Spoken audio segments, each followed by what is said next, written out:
Welcome to qnawire. Okay, this is kind of a cool problem, actually. I liked this. So for the A part, we're supposed to find the tension of the cord when it's at the outermost position.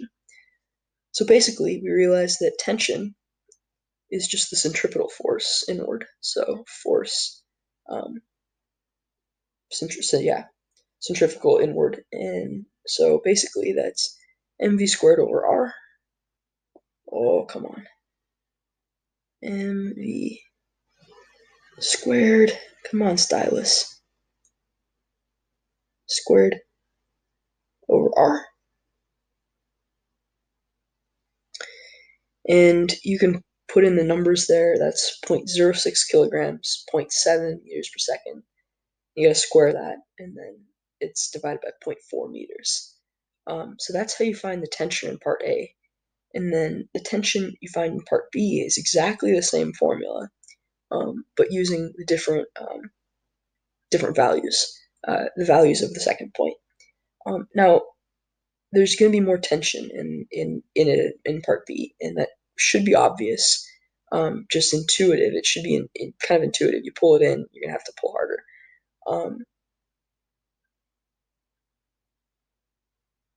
But what's not obvious is how you calculate the work in part C.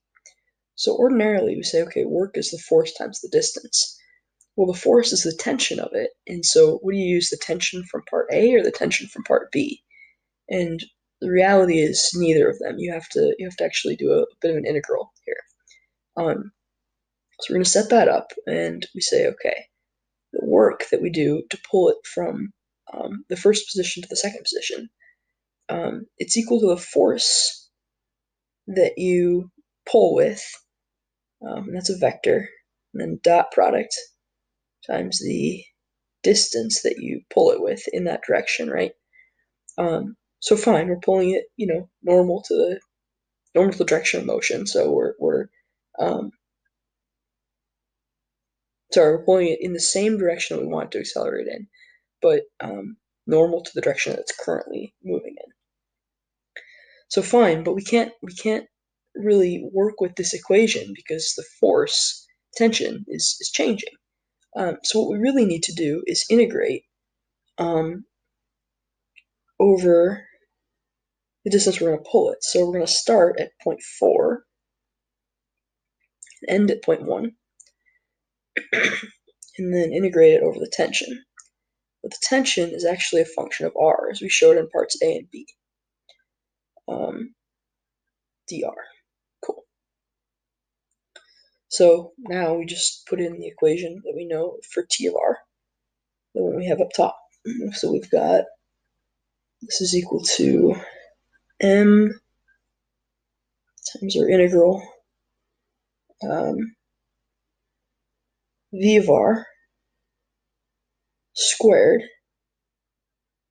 over r dr. Yes, now we have a bigger problem, and that's that v itself is a function of r, and so we have to square the v. So really we need to find v at every point at r, and then substitute that equation into our integral. And the way we do that, I don't really know if the book has covered this yet or not, but we use it using conservation of angular momentum. So we know that L is r cross p, or this angular momentum L is equal to the mass times the radius of curvature times the velocity. And then we can kind of shift that around and come up with an equation that tells us that v at every radius r is equal to the angular momentum over the mass times 1 over r. Okay, so that's the velocity at every point r. And that makes sense too. When r gets low, when we pull it really far in, the velocity has to be really high, right? It speeds up. Now L, angular velocity, That's a conserved quantity, and that's what makes this equation really useful, is that L is something that's, just a constant, and so we can just kind of pull it out front of the equation. It just kind of becomes really easy to work with. So when we sub all of this back into our equation, what we get is, new whiteboard, the work done is equal to, let's see,